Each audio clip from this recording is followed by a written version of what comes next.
Released in 2002 and developed by Square, Kingdom Hearts is a strange but interesting mashup of Square's anime-style RPG games and several of Disney's immensely popular IPs. The game is a hack-and-slash style action game with RPG elements. Yeah, no.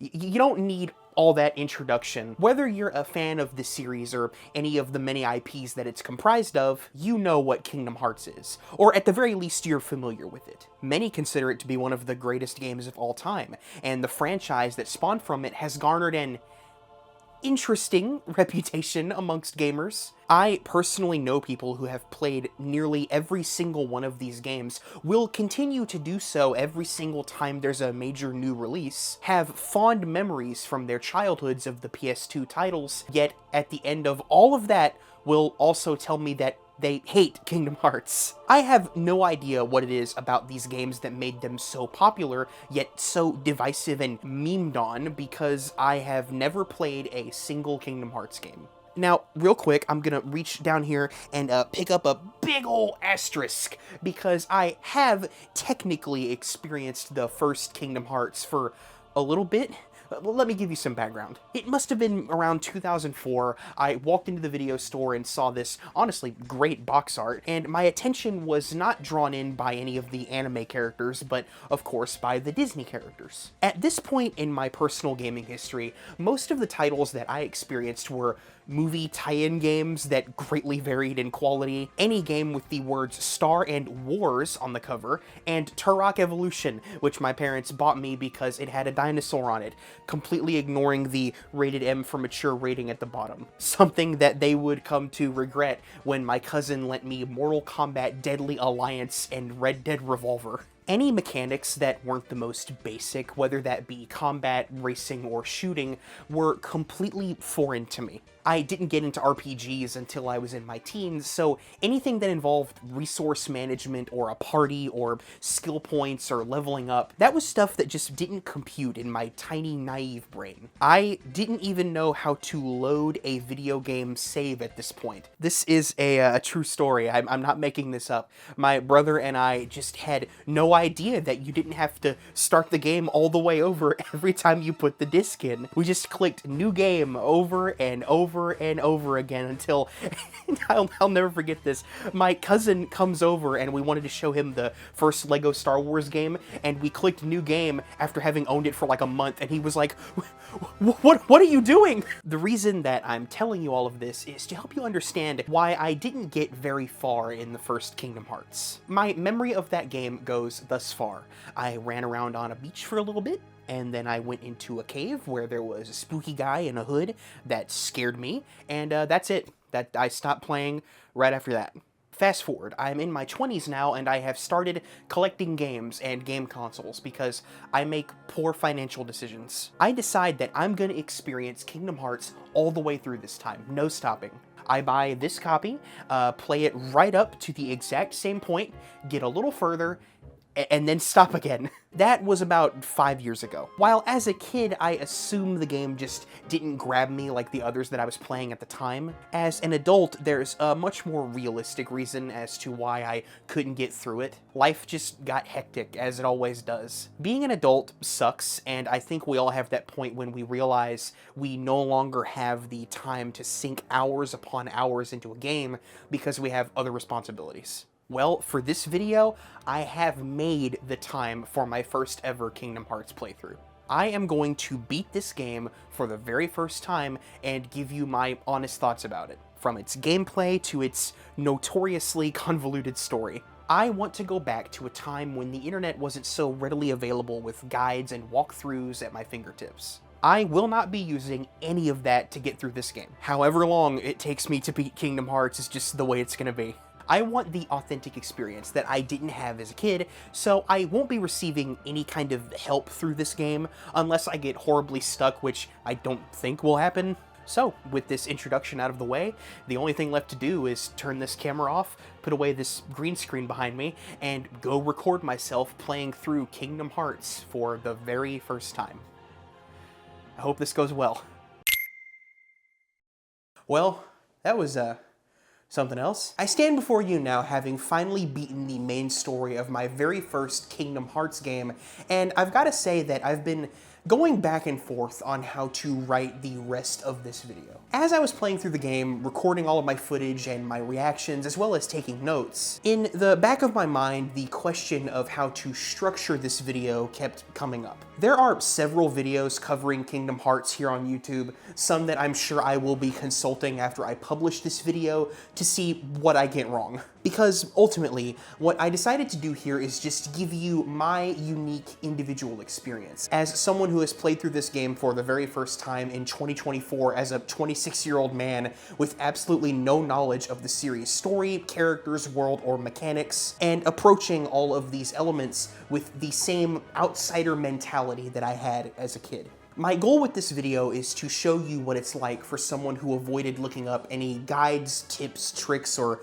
lore breakdowns for 20 years, and decided to just jump in with every single bit of excitement, hilarity, confusion, and even rage on display. Yes, I said rage because there was a point toward the end of this game where my arrogance got the better of me, and a game intended to be enjoyed by literal children smacked me around so hard that the people in my house were genuinely concerned for me. But I'm getting ahead of myself. The best place to start with these kinds of videos is always the beginning. And Kingdom Hearts has a fantastic 1-2 punch of an introduction, starting right from the title screen.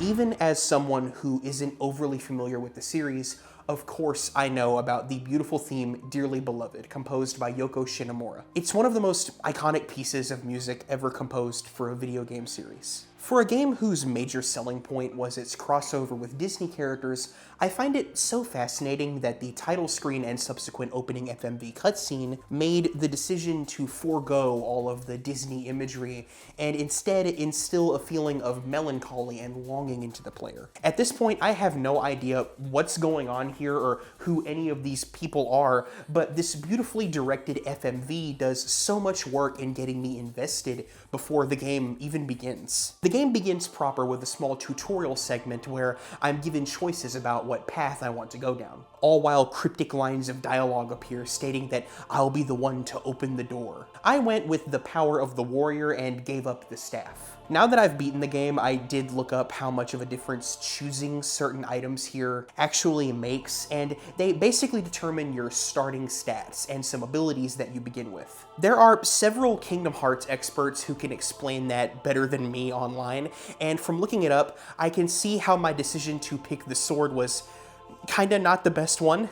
After going over some core gameplay mechanics, which I will also go over later, the game actually begins with our weirdly built, giant-footed protagonist Sora and his equally freakishly built friends Kairi and Riku, and these other kids who just don't really matter a whole lot because their names are not Kairi or Riku. Destiny Island seems pretty cool. It has that old school calm beach vibe that other games like Mario Sunshine or Wind Waker just seem to do better than current games in my opinion. I spent some time beating the absolute shit out of these other kids to assert my dominance before discussing building a makeshift raft and leaving the island with my friends because the game kind of insinuates that they're trapped and don't really know how they got there. Sora and Riku both seem to have feelings for Kairi and want to share some fruit with her. And yeah, we all know what it means when you want to share some fruit with a lady, am I right, fellas? Right? Seriously, am I right? This weird woman gave me a pear outside of a Walmart the other day and I have no idea what it means. Then, in a completely abrupt, almost whiplash-inducing transition, we cut to Donald Fauntleroy Duck and GG Goofy Goof running around a castle freaking out because King Mickey has vanished. And if you haven't put it together yet, that King Mickey is Michael Rodin over here. I don't know what to tell you. You're just gonna have to catch up because there are Disney characters all up in this bitch now. Cutting back to Destiny Islands, the trio is still set on constructing their raft, and after collecting some provisions, Riku and Sora decide to have a race to determine the name of their vessel. Riku wanted to name it something stupid like High Wind or some shit, while I wanted to name it something way more sophisticated. They decide to race one another to this little tree with a star on it and back, and I thought I had this race in the bag, easy, until I realized that I didn't actually go touch the tree. so I had to run all the way back to it a second time, and I looked like a complete idiot in front of Kairi. Damn it! God! It was at this point, about an hour into the game, that I entered the same cave with the scary hooded man that freaked me out as a kid and made me stop playing completely. This time though, I was emotionally prepared with all of my years of maturity and horror films behind me. Oh my god, this might be the part that scared me. Oh my god, this might be it. This seems familiar. Oh my god, it's him. See the door to this world. Huh? He shows up and he talks about a door for a little bit, and I have no idea what all that's about. I'm sure that'll be clearly explained later. There's a nice cutscene with Sora and Kairi that shows off how pretty this game is. I'm surprised at just how many PS2 titles still hold up well visually today. Yeah, there's limits to what they were able to achieve graphically, but the best titles were always able to work within those limits to create some truly beautiful imagery. If you press the select button, the game enters a first-person perspective where you can look around and see the work that went into painstakingly crafting each of these different worlds. It's a cool feature, even if I did mostly use it to get these funny close-ups of Goofy. The visuals and music here are so pretty that you almost forget that these characters talk like emotionless robots. Sora, don't ever change. Huh? I just can't wait. Once we set sail, it'll be great. So King Mickey ran off to deal with something and left a letter to Donald and Goofy telling them to go find someone with a key and a person named Leon in a place called Traverse Town. It's here that we're told that entire worlds have been disappearing, including Jiminy Cricket's, and I don't know how I feel about being told that the world of Pinocchio vanished and everybody f***ing died. Kinda heavy stuff for Jiminy f***ing Cricket to be talking about. It's probably a good idea to mention how the universe of Kingdom Hearts actually works, or at least how I assume it works, as someone who, again, is taking it all in for the first time and hasn't looked up anything at the time of writing this video. So, from what I can tell, there are several different worlds that all spawn from the same place and aren't really supposed to interact, but this mysterious force has been destroying these worlds one by one, and that's why King Mickey left, to investigate why that's happening. Goofy and Donald allude to the fact that they aren't supposed to interfere in the affairs of other worlds several times throughout the game, which leads me to believe that their world is a sort of peacekeeping ruling world that watches over the others. I just want to reiterate that this is coming from someone who's trying to piece this narrative together as he would have had to do before the internet, where everybody can come together and explain literally every single small detail of a fictional universe. The most important thing to gather from all of this is that there's worlds entirely based around popular Disney movies in this game. And this is how the game explains how this little anime boy with baggy pants can hang out with f***ing Tarzan. Back on Destiny Islands, a huge storm starts brewing, which threatens to destroy our raft, so Sora rushes out to investigate what's going on. This is a very weird scene that sticks out to me because I assumed at first that these kids were all alone on this island, but no, there are adults here. Sora has a mom who we never see that I guess he was just gonna leave behind to go exploring. So that process by which other worlds are entirely vanishing, yeah, that's happening to Destiny Islands now, and after getting my ass handed to me by these currently unnamed little creatures for a bit, we find our boy Riku, and he seems to know what's going on, mentioning a door that has opened, and he utters the phrase, "the darkness," for the first time in the game. You will hear the word darkness spoken for an estimated 5 million times as this game continues. Sora reaches for Riku as he gets consumed by said darkness, and his dinky little wooden sword is suddenly replaced by the iconic Keyblade, meaning these little dudes ain't shit now. Now we can fight. Haha!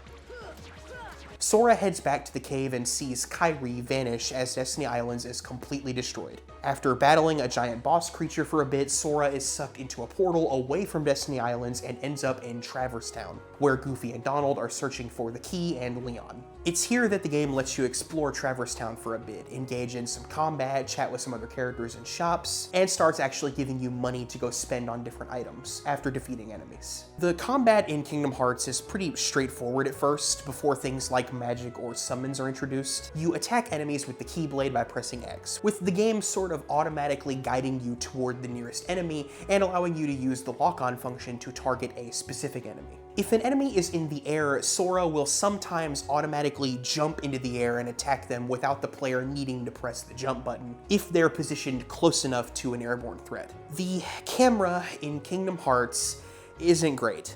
Unlike most games, you don't actually move the camera with the right analog stick because that's reserved for using your command menu in the lower left of the screen in order to access magic or items. No, the camera is controlled by using the left and right triggers to rotate the camera around Sora, who is almost always centered in the frame. This isn't too bad at first, but as the game starts to up the ante in terms of combat encounters, it becomes harder and harder to see everything that's going on, because not only are there more enemies on screen at once, there are also members of your party that you're trying to keep track of. Speaking of which, after roaming around Traverse Town, okay, is it pronounced Traverse or Traverse?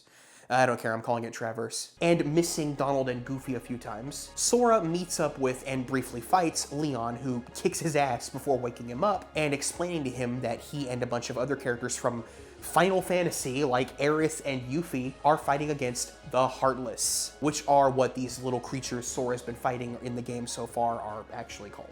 And that the worlds were originally unknown to one another and secret until the Heartless showed up and started consuming them. The Heartless are attracted to the darkness within everyone's hearts. There was a guy named Ansem who was studying the Heartless, and his reports were scattered across the other worlds, which is what King Mickey left in search of to find a way to defeat the Heartless and stop them from destroying other worlds. Are you paying attention? This will be on the quiz at the end of the video. The Heartless are trying to destroy Sora because he was chosen as the Keyblade Master, and okay, I'm sorry, I knew from the get-go that we were gonna get Final Fantasy characters showing up in this game, but it is still just so bizarre to me that Aerith is explaining crucial plot details to Donald Duck and Goofy. Also, while the voice acting for the Disney characters that appear in this game is honestly pretty fantastic, every character that isn't a Disney character isn't on the same level of performance. Take, for instance, the absolutely lifeless performance of Leon. It was the only way to conceal your heart from them, but it won't work for long. Still, it looks like things are worse than we thought. A lot worse. And there is darkness within every heart.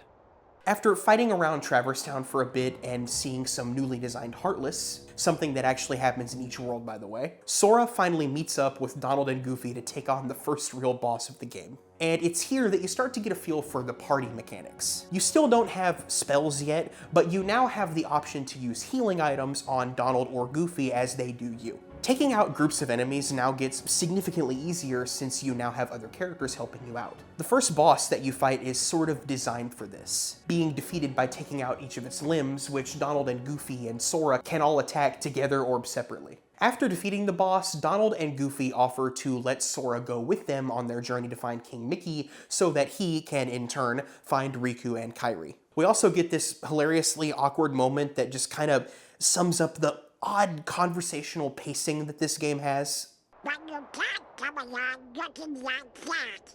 Understand? This boat runs on happy faces. Happy?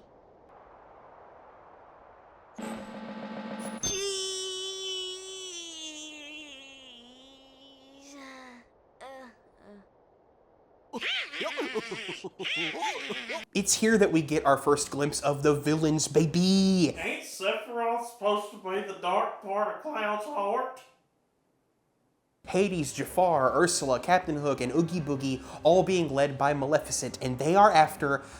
I don't know yet, but I am very happy that Jafar, Hades, Ursula, and Oogie Boogie are all voiced by their original returning voice actors. Maleficent and Captain Hook's voice actors do also a really good job in recreating the vibe that the original performers gave to the characters in their films. After the villain cutscene, Sora finally gets the ability to do magic, and this helps to add more depth to the combat. Physical attacks done with the Keyblade build up MP, which allows Sora to cast spells like Fire, Blizzard, Cure, and the best spell ever, Thunder! Thunder! Thunder! Thunder! Thunder! It's here that Sora also gets Dodge Roll, his first ability which can be equipped through the menu using AP, and performed by pressing square. Each character has their own abilities, some unique and specific to them, and some that can be shared with the entire party that can be managed throughout the game. Managing the abilities that your party performs is a huge part of this game, and I just know that if I had gotten this far as a dumb kid, I would have had no idea what to do with any of this information. Now that the party is all assembled, it's time to travel to different worlds to look for Riku, Kairi, and Mickey. And how do we get to these worlds? The gummy ship. I do not like the gummy ship. Essentially, when leaving a world until unlocking warp drive later in the game, you have to actually fly to the other worlds in these railgun segments that I just don't have the patience for. My problem with them is that they're just really easy and boring. If there was a significant challenge to these segments, then I'd appreciate the attempt to add variety to the gameplay. But ultimately, all you're doing is avoiding very slowly approaching obstacles while the game loads in the next world. Just to drive home how easy the gummy ship segments are, there is a menu where you can upgrade the ship with different materials that you acquire throughout the game. I beat this game without ever upgrading the gummy ship one time. The segments just never got harder and I never died once in the ship. Sorry if you like the gummy ship, but I don't. In the menu where you select what world you want to go to next, each undiscovered world has a battle level, which indicates its difficulty. Using this, I selected my first world as Wonderland. It's here that you really get an introduction as to how Kingdom Hearts will flow gameplay-wise. You get in the gummy ship, go to a new world, interact with Disney characters from that world, and after you complete the main story of that world, you move on to the next one. Each world has its own gimmicks that I will also cover in detail more as the video goes on. You enter Wonderland as you do in the movie by shrinking down, and upon the first combat encounter, you'll notice that there are different types of Heartless here, each with different abilities and also redesigned to fit in with the vibe of Wonderland. This is the case with each world that you visit, and is one of the many strengths of the game's aesthetic. There's a great amount of variety in enemy types, and it's an interesting challenge to learn their different methods of attack, and it's also just fun to see how they're all going to be designed depending on what world you're going to. In Wonderland, several puzzles are solved by shrinking and growing, as well as by entering the Bizarre Room, where depending on what entrance you take to get there, you may find yourself walking on the wall or the ceiling. It's fun, even if Wonderland ends up being one of the more brief worlds as far as the story is concerned. You find Alice on trial by the Queen of Hearts, falsely accused of trying to steal her heart, and for the first time in the game, Donald and Goofy warn Sora not to interfere because they aren't allowed to meddle in the affairs of other worlds. Yeah, they do this constantly, and there's really no consequences to doing so. Sora, Donald, and Goofy set out to find proof of Alice's innocence while she's locked in a cage. You interact with the Cheshire Cat, return with some evidence that you find, engage in a boss fight with the Queen and her guards, and while all that goes on, Alice is kidnapped from her cage by an unseen enemy. It's at this point that you explore Wonderland further, meet up with the Cheshire Cat for a second time, and engage in another Heartless boss fight. This boss also designed to fit the vibe of Wonderland. After you defeat the boss, Sora uses the Keyblade to seal a keyhole that appears. This indicates the ending of each world's story. Basically, once you've defeated the main boss of a world and sealed that world's keyhole, you can now move on to the next world, with the game allowing you to return to that world at any time to complete side quests and unlock different abilities. After Wonderland, I took the gummy ship to the next nearest world, Deep Jungle, where after Sora is separated from Donald and Goofy, he gets attacked by a leopard and is rescued by a very dopey-looking Tarzan whose monkey speak is censored like swear words for some reason, and he's constantly got this 1,000-yard stare like he's seen some serious shit. Tarzan is the first time in the game where you get a new party member. Each world in Kingdom Hearts features a main character from said world that can replace an existing member of your 3-member party. This is pretty much always a good option, as throughout my entire playthrough, each new member had pretty powerful moves that trumped anything that Donald or Goofus over here could do. Deep Jungle involves a lot of platforming, swinging from vines, jumping from tree to tree, and it even includes a small sequence where you actually slide down a tree like Tarzan does in the movie. After meeting up with Jane and Clayton, Sora reunites with Donald and Goofy, and at this point, I got a little stuck. After exploring Deep Jungle for a bit, I couldn't find out how to make the story actually progress, so I decided to leave and explore the other world that I hadn't checked out yet. It's here that my frustration with the gummy ship really started to form. Let's say I want to leave Deep Jungle and head back to Traverse Town to buy some items. I can't just go to the save point in Deep Jungle and select Traverse Town and fly there. No, I have to select Wonderland first since it's closer, initiate the railgun sequence, land there, go to the save point in Wonderland, board the gummy ship again, select Traverse Town since I'm now close enough to actually get there, do yet another railgun sequence, and now we're back at Traverse Town. Granted, you do unlock Warp Drive, which later speeds up the process, but as I was trying to figure out what to do by running around and talking to a bunch of characters, finding out how to actually progress the plot, doing these gummy ship sequences was a real pain in my ass. At this point, I visited Olympus Coliseum, aka the Hercules world, and met up with Hercules' hero mentor, Feel Up Titties, voiced by not Danny DeVito. This here's the world-famous Coliseum, heroes only. Who is putting on some sort of competition that we aren't allowed to compete in without a pass. Which, of course, James Woods, aka Hades, gives to our characters so that he can have, I'm not kidding, Cloud Strife from Final Fantasy VII defeat us in battle. Cloud Strife is working with Hades.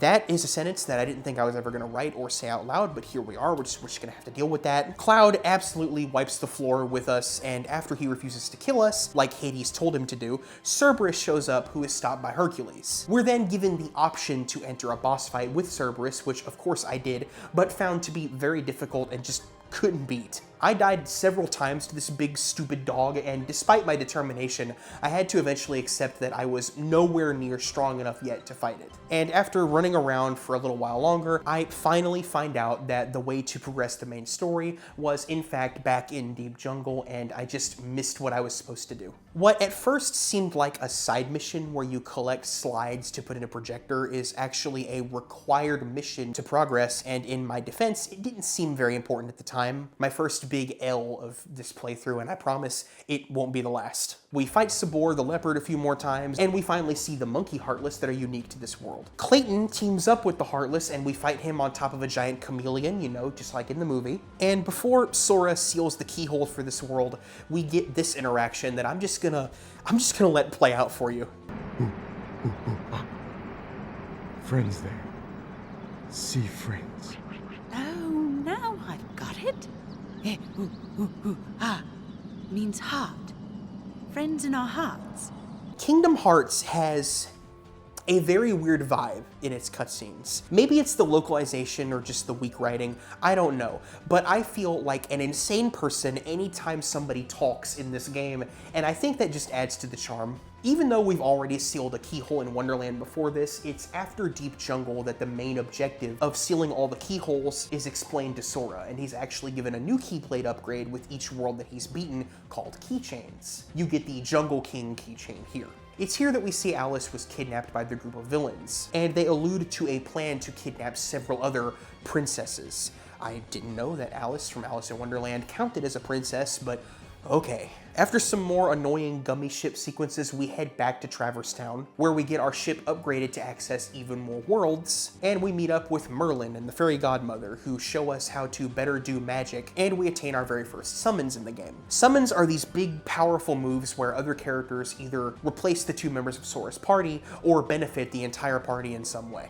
The first one we get is Simba, and there's also the Genie and Tinkerbell and several other members available. We also learn that Maleficent has been using the Heartless, and she's the reason that they're in Traverse Town in the first place. And she's also responsible for the destruction of the world that our Final Fantasy characters came from. A little bit more is revealed about Ansem, like how he was the ruler of their world, and look, Maleficent is hanging around with Riku, who has manipulated Riku into believing that Sora has abandoned him and Kairi for his new friends, Donis and Goofus. Riku is kinda dumb and easily manipulated. I'm not saying that Sora is any better, honestly I don't care much for either of them. With the gummy ship upgraded, the next stop is Agrabah, where Jasmine is on the run from Jafar and Aladdin is found out in the desert, having just escaped the Cave of Wonders with the lamp and Homer Simpson Genie. Please, kid, leave the intros to a professional, the one and only Genie of the Lamp!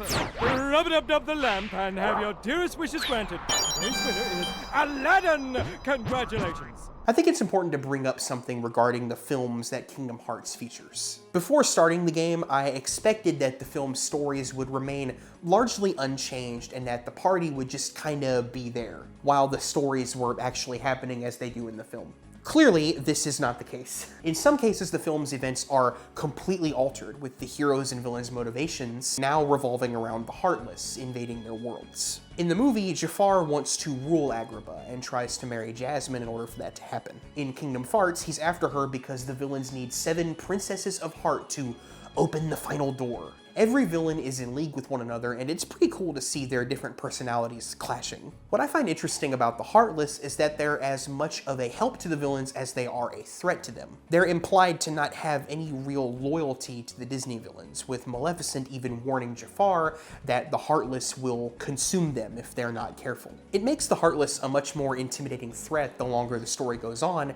as we see very powerful villains take caution around them, and even fall to their influence in some cases. As a world, I like Agrabah quite a bit. It captures the vibe of the movie very well. I like the new Heartless that use swords, the pots that have spider legs, and these big guys now breathe fire, which requires you to utilize that dodge roll ability a lot more. The one thing that kind of sucks about this level though is the platforming, but honestly that's an issue for the majority of the game. Whether it's the interference with the camera, the hitboxes, or just Sora's weird jump animation, sometimes it's just really hard to land where you want to, and a lot of this level is jumping across rooftops. Granted, that is very much like Aladdin in the movie. Speaking of Aladdin, he joins the party in this world and he kicks ass with his sword, which reminds me of the Sega Genesis Aladdin game, which is one of my favorite games on that console. Something that game had that this level unfortunately doesn't is the music from the movie. I do like the original music composed for Wonderland, Deep Jungle, and Agrabah, but I prefer the music for later levels that actually incorporates themes from their films into the levels. Although in the case of One World specifically, that creates its own unique problem, but I'll get there when I get there. After the party joins up with Aladdin, Jafar kidnaps Jasmine and, like in the film, steals the lamp and the genie to use against our heroes. He retreats to the desert and into the Cave of Wonders, which you actually fight as a boss before you're able to enter. You'll notice in the footage here that when fighting the Cave of Wonders, it actually has a health bar in the upper left corner of the screen, along with any other enemies that I fight from now on. This wasn't the case before, as you actually have to gain and equip the ability for Sora to be able to see enemy HP in this game. Just an interesting upgrade that I wanted to point out. Something that I feel adds to the feeling of progression in this game. While the game can be a bit repetitive and formulaic as it goes on, one of the things that keeps it from growing stale is the rewards that you get for exploring and defeating enemies. You feel like you're mastering all of your abilities and becoming stronger with each keyhole that you seal. Speaking of which, next up is the Jafar boss fight, which, like most of the big bads of these worlds, has 2 phases. First, you fight him in his regular sorcerer form as he floats around the room and commands the genie to attack you. Then, after you defeat this phase, he wishes to be a genie himself, and in order to defeat this form of him, you have to get the lamp from Iago. Unfortunately, even though Jafar is defeated, Jasmine is still kidnapped by the other villains. After stealing the keyhole, the Cave of Wonders begins to collapse and you have to ride the magic carpet out of it in a segment that kinda controls itself with no real challenge to it. Again, man, the Genesis version was just way better. Also, it's here that you get the first page of Ansem's report, which I totally read, like, the second I got it, and collected all of them, obviously. It's not like I waited to read the report before the last world or anything. Shut up. As in the film, Aladdin wishes the genie free so he can help Sora rescue Jasmine, which means the genie is now an available summon. In a cutscene, it's shown that Riku is the one that kidnapped Jasmine while we were off fighting Jafar, and in exchange for his help, the villains have found Kairi, and she's on board Captain Hook's ship waiting for him. So after all this, while flying in the gummy ship, the party is swallowed by the giant whale from Pinocchio, who is flying around in f***ing space, by the way, and meets up with the little wooden boy and Geppetto. It's here I also remembered that Jiminy Cricket was with us this entire time, because honestly, he just doesn't do a whole lot. We also get a flashback to Destiny Islands with a really young Sora and Riku going into that spooky cave and first encountering the door. So Sora and Riku have this really forced anime rival conflict going on, and they meet up inside the whale, where Maleficent again manipulates Riku into thinking Sora doesn't care about him and Kairi anymore, even though he has literally spent the entire game looking for the both of them. Riku is jealous of Sora for getting the Keyblade when, like, he didn't really have any say in that, and he asks him if he wants to save Kairi, which, yeah, that's his entire motivation. You only seem interested in running around and showing off that Keyblade these days. Do you even want to save Kairi? I do. The two work together in a boss fight to save Pinocchio, but then Riku kidnaps Pinocchio because Kairi has lost her heart and he hopes that Pinocchio's heart can help to get hers back. But this plotline goes absolutely nowhere, and maybe I just didn't complete this questline or whatever, but I don't think we ever see Pinocchio again in the entire game after this moment. Yeah, that's pretty much it for this whole whale level. Definitely one of the weaker areas in the game, and it might have been my least favorite out of my entire playthrough if it wasn't followed up by Atlantica. How do I put this nicely? Whoever was in charge of the Atlantica level should be jailed for crimes against humanity. It's an entire world that takes place underwater, which means you have to deal with this already janky camera in addition to these new controls where you have to control your elevation underwater by holding square or circle. Enemies being at different elevations is incredibly annoying and makes combat feel so clunky and sluggish. The entire map is laid out in a way that I keep constantly getting confused as to where I have to go next. An essential part of beating this world is riding on this dolphin, since you aren't yet strong enough to swim through this current over here. The problem is, you can't interact with this dolphin at all until you've cleared the whole screen of enemies, who are some of the worst designed in the game. The jellyfish Heartless splits up into several smaller enemies, which are just super annoying to keep track of in an underwater level where you swim so absurdly slow. Also, Atlantica is the one area in the game where you just cannot summon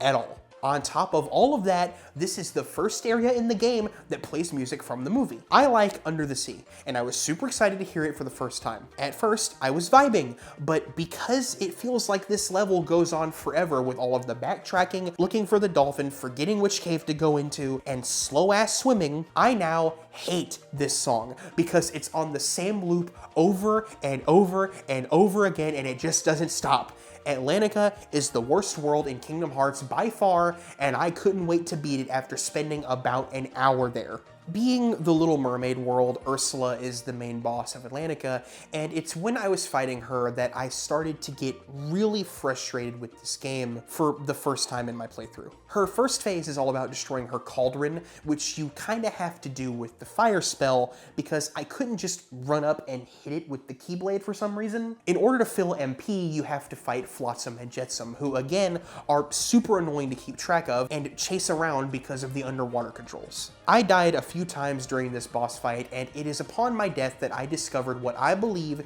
to be the very worst thing about Kingdom Hearts. It isn't the camera, it isn't the controls, it isn't the party system, it isn't even the boss design. Although I do think there are issues there. No. It's the fact that you cannot skip cutscenes in Kingdom Hearts. When you die in this game, you continue from right before a cutscene that you have to sit through all the way when all you want to do is just get back into the fight.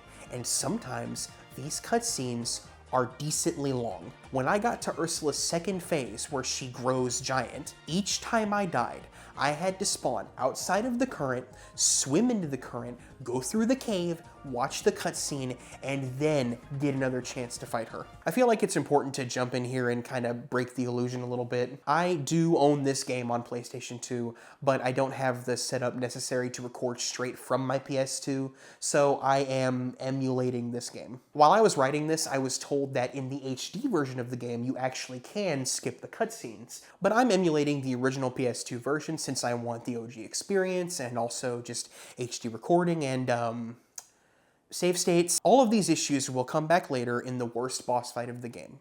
No, Ursula isn't near as bad as it gets. Just wait. Just wait.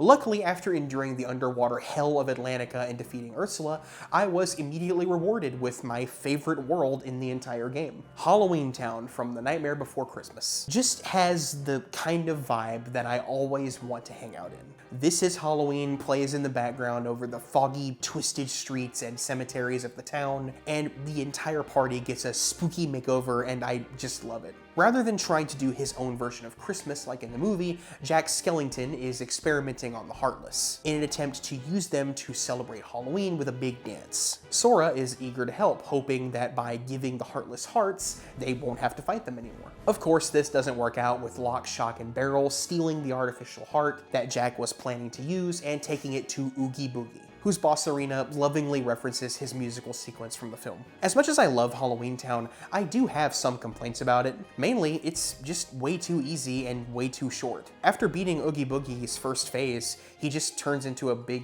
stationary haunted house that doesn't really attack you while you destroy these orbs, and just like that, you're done with this entire world for the main story. I wish this could have gone on longer, but I had a blast being in this environment for the time that I was there. By the way, after completing this world, Sora gets my favorite keychain in the game, Pumpkinhead, because I mean, dude, just look how cool that looks. Next, it's on to Neverland, although it's not really Neverland. You don't encounter any mermaids or lost boys, nor do you even set foot on Neverland itself. You spend the entire time on the Jolly Roger fighting these very cute pirate Heartless and this dark version of Sora in these annoyingly cramped corridors that really struggle with the game's camera. Definitely not one of the best areas in the game, but Peter Pan is a great companion with some very helpful moves. You learn the ability to glide here, and you get Tinkerbell as a summon who heals your party. This whole area is pretty weak and super easy. Captain Hook only has one boss phase, and I feel like the entire thing was over way too quickly, even quicker than Halloween Town or Monstro. As far as the plot goes, we learn that Kairi is now a lifeless husk without a heart,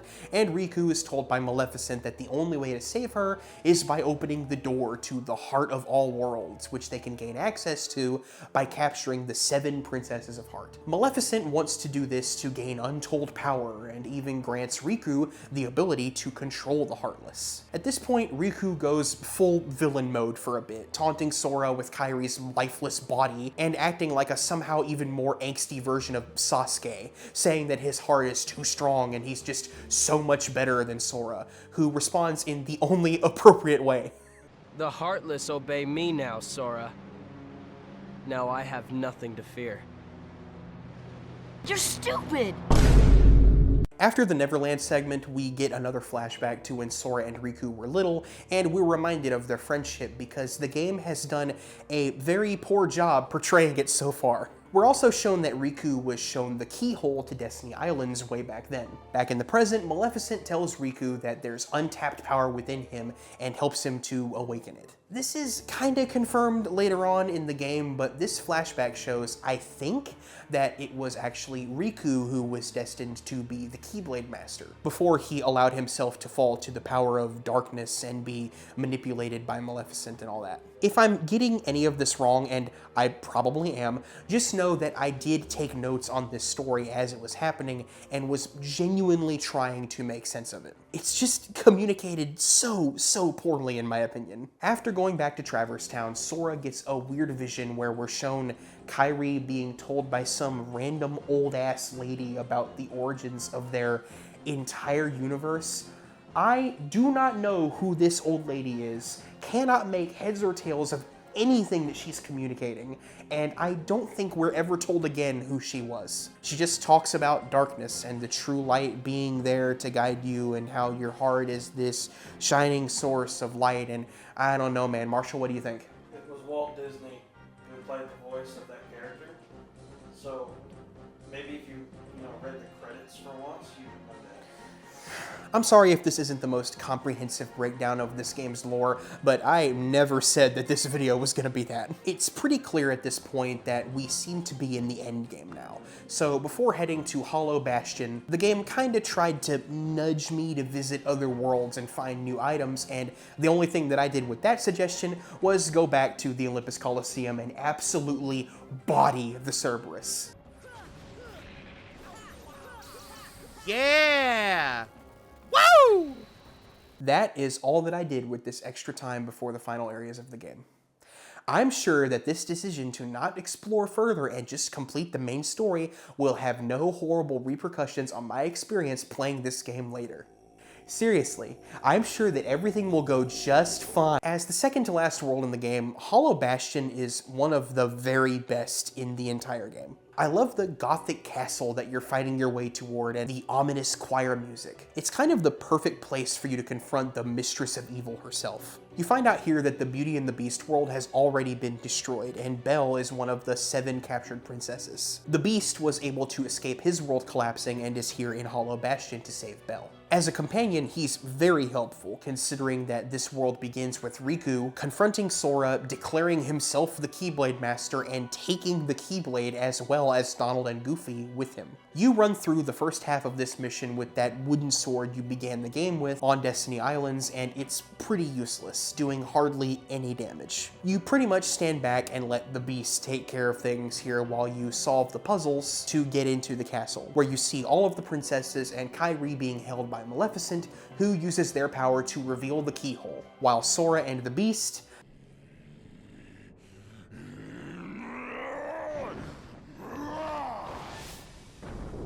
Oh, great. Well, Sora approaches Riku, gets Donald and Goofy back, as well as the Keyblade, because I guess he's worthy now or whatever, and fights Riku. I have to say, I took a considerable amount of pleasure in kicking Riku's ass, as all he's done throughout this entire game is just show up, whine, insult me, and run away, which he does again after this fight is finished. Got him. Got him. F you, Riku. Get f***ed. The scary hooded man from the cave shows up and tells Riku to give into the darkness to become stronger and defeat Sora. Now it's time to fight Maleficent, who honestly, despite how hyped up she was throughout the game, wasn't really all that difficult. Both her human and dragon forms weren't that bad. Even after Riku shows up possessed by the hooded man and speaking in 2 voices, by the way, with his own Keyblade that unlocks people's hearts, whatever that means, and stabs Maleficent with it. This supposedly makes her stronger and turns her into a dragon, but like I said, not too difficult. After Maleficent, Riku/Spooky Hooded Man reveals that Kairi is the last princess, and she needs her heart back to awaken and open the door. So this is really weird, but Kairi's heart rests within Sora, which leads to this incredible line. Kairi's inside me? The Hooded Man is revealed to be Ansem, who was studying the Heartless and Darkness and got consumed by their power and wants to open the door to do things. I'm not really sure what his motivation is, and I'm gonna be honest with you, the game kind of loses me in these last few levels with the plot. Sora fights Riku/Ansem, then tries to seal the keyhole, but he can't do it yet because it's not finished, because Kairi is still without a heart. Sora then takes Riku's Keyblade, stabs himself with it, sacrifices himself by giving his heart to Kairi, or I guess giving her heart that rests within him back to her, and he dies and becomes a Heartless that you play as for a little bit, chasing after Kairi, who then hugs him with the power of love, and I guess that brings him back. I don't know. Everybody escapes Hollow Bastion and heads back to Traverse Town, but uh-oh, the darkness is still flowing out of the keyhole. The princesses are trying to hold the darkness back, the Beast is left behind, and so is Riku. So in order to save his friends and the entire universe and stop Ansem from doing evil things, it's time to go back to Hollow Bastion and beat Kingdom Hearts. But not before the game tells me to revisit some other worlds again, because it might be beneficial to do so. What do I need to do that for? I'm plenty strong. This game is easy for me. I've got this. Let's go. I'm sure that there will be no consequences that result from this. Going back to Hollow Bastion, Sora meets up with the princesses and then fights a big ol' Heartless boss and moves to close the keyhole once and for all by heading to the final world of the game, the end of the world.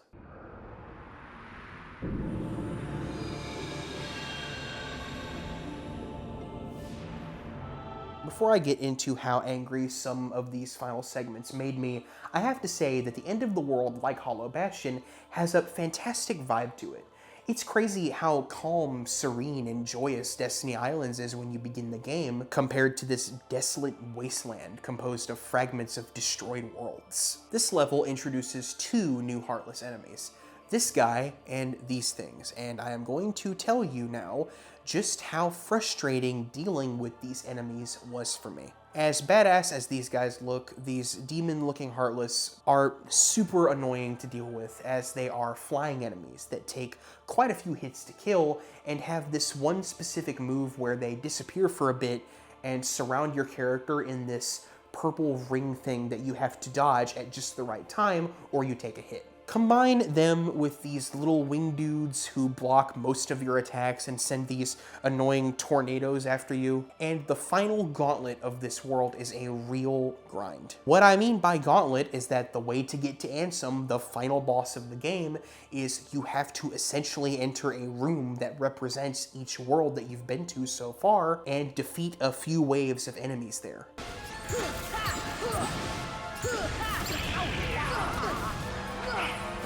With the very last of these rooms being populated exclusively with these two new enemies as this door slowly chips away. The amount of enemies on screen at one time here, the dwindling potions and elixirs, and the janky camera all rear their ugly heads, and I thought that this would be the most annoying section in the game, without a doubt. Boy, was I wrong. Ansem is waiting for you on the remains of Destiny Islands, which is a really cool way to bring the game full circle, and his very first of so many phases is not really too difficult. You've got your summons and your whole party to back you up, it's all good. The second phase of this boss drove me to the edge of sanity, where I swear that, like Ansem himself, I could see all of darkness, and with every single death, I could feel the so very precious years of my life that I have left being stripped away from me by Kingdom Hearts. Before entering the second phase of the Ansem boss fight, the game removes your party from you, leaving only Sora to deal with Ansem and his ridiculously fast move that breaks the camera if you lock onto it. This one move that if he hits you with it, latches this Heartless Guardian onto your back that keeps freezing you in place, giving him a free hit, and to be forced to listen to Billy Zane repeat the same lines over and over and over again, and I died so many times. The screams that you are about to hear are from a man who is losing his mind.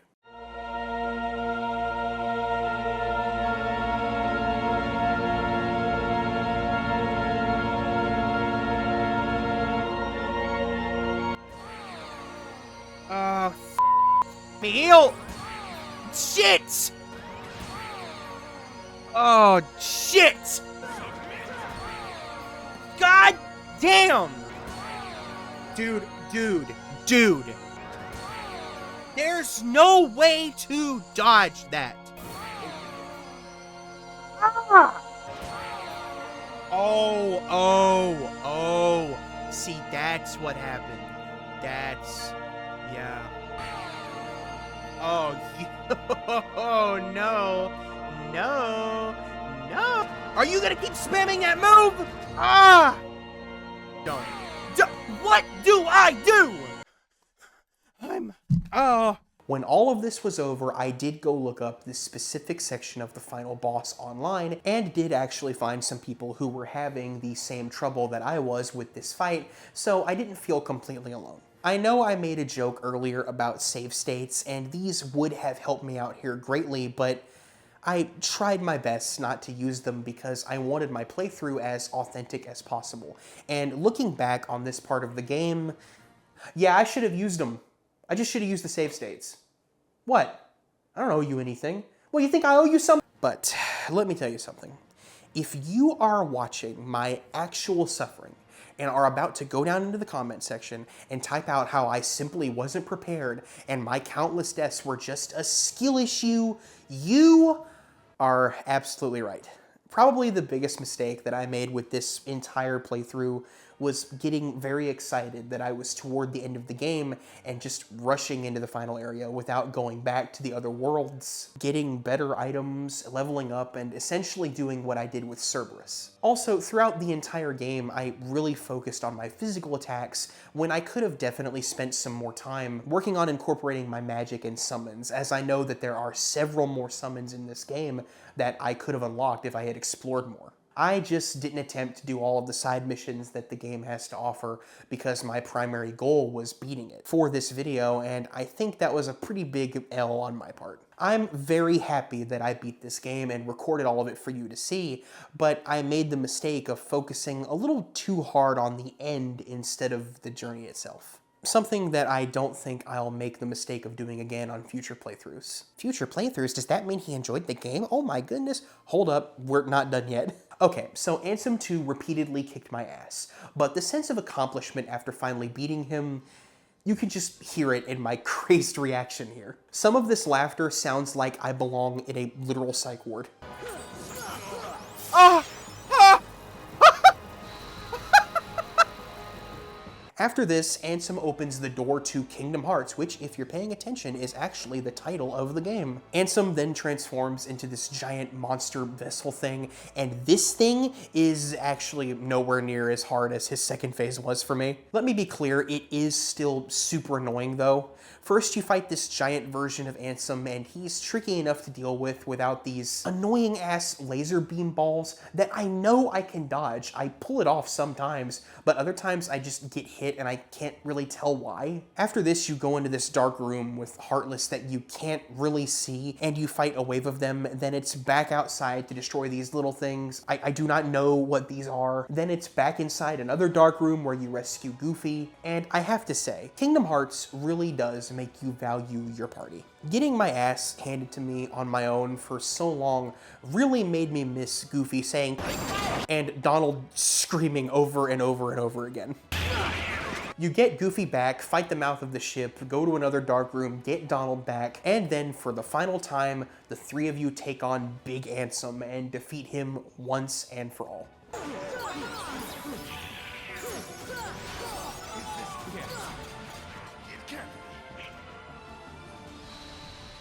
Yep. Yes, it can be, asshole. We got you, bitch.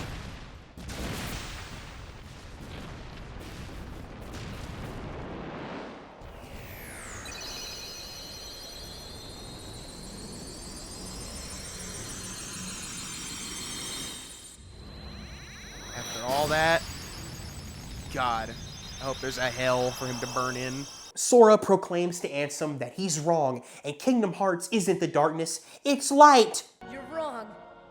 I know now, without a doubt. Kingdom Hearts is light. Oh shit! Yeah!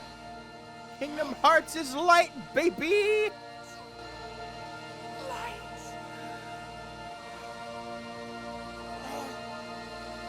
But why?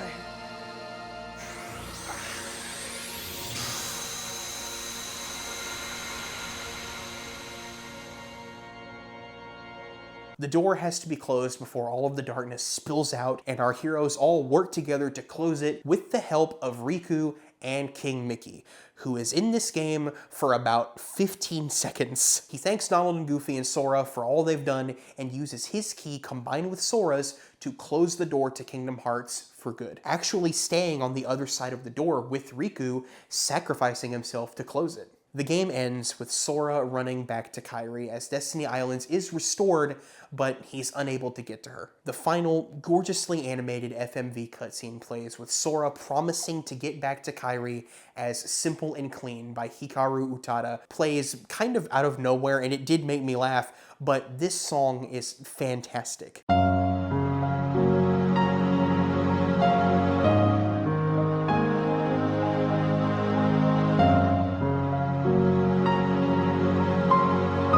So, going into this video, there were essentially 3 opinions on Kingdom Hearts that I've heard over and over again. You either love the game unironically, you love the characters, the soundtrack, the story, the gameplay, and you have a ton of nostalgia for it to boot, making it one of your favorite games of all time. You love the game ironically, acknowledging its many faults and incomprehensible story, cringy dialogue, bad camera, weird difficulty spikes, and repetitive gameplay, but still have a good time with it nonetheless because you just find it highly entertaining for all the wrong reasons. Lastly, you hate Kingdom Hearts, finding the faults to be unforgivable. Instead instead of laughing at the game, you're just annoyed with it. After having finally beaten Kingdom Hearts, having this very cathartic experience, like I finally accomplished something that I failed to do so many years ago, I can confidently say that I understand all three of these perspectives. But most importantly, I understand why they have made so many games and why so many fans just keep coming back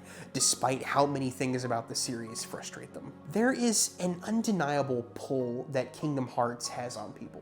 You can call it charming, you can call it cringe, you can call it all kinds of things, but it definitely has its own unique atmosphere that no other game really has. It tries so hard to balance this melancholy tone about darkness being the origin of all things and how easily we can let it consume us, giving us this cliffhanger ending where our hero saves the world, but in the process loses one of his friends and is unable to reunite with another. It's a game about how wanting to see the world, experience new things, escape the destiny you've been dealt can have terrifying consequences and may ultimately just leave you wanting your old way of life back, simple and clean.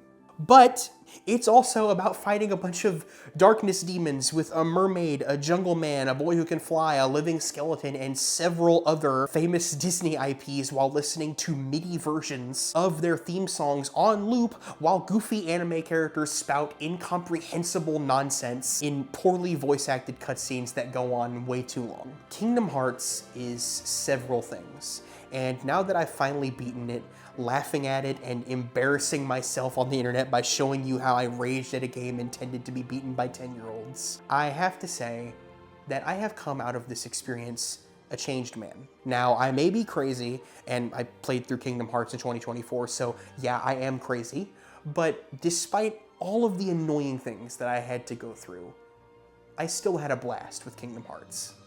And I'm not opposed to playing through it again. Its strengths far outshined its weaknesses. There are good design choices made here. The combat, while not the deepest I've ever experienced, is still very satisfying. I loved traveling to all these worlds that I recognized and experiencing these new ones. The music is fantastic. It can be visually excellent when it wants to be. This is a good game, and I'm glad that I played it, and I hope that you had fun, whether at my expense or not, hearing about my experience with Kingdom Hearts.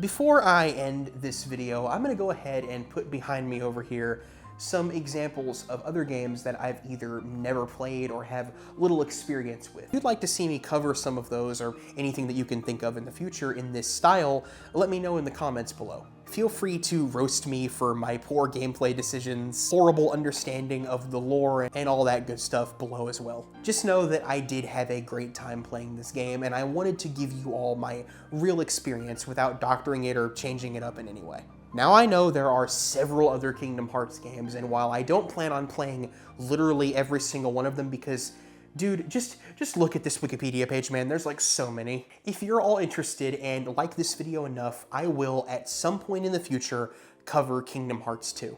I'm going to emphasize in the future because 1, I've learned not to promise videos on YouTube because things don't always go the way you planned, and 2, I've got a ton of great videos in the works right now that are coming out soon, and they deserve my full attention. Next month is Spooky Month. You all know that I can't help but go nuts around that time. Thank you, every single one of you, for watching this video. Shout out to all of my patrons who make these videos possible. As always, my executive producer, Lapis Lazuli VA, thank you for your continued support. I've loved chatting with all of you guys on Discord, and if you'd like to as well, you can join my Patreon at patreon.com/MasonIDK, where you can gain access to the Discord as well as exclusive content and early releases of all my videos. Follow me on Twitter, Instagram, and Letterboxd. Subscribe to the channel if you like this video. It just means so much to me that so many of you are interested in anything that I have to say about anything. This channel has quite literally changed my life in so many ways, and the supportive comments that I've been getting recently have done nothing but inspire me to keep wanting to make bigger and better videos for all of you. Thanks again for watching. I'll see you next time.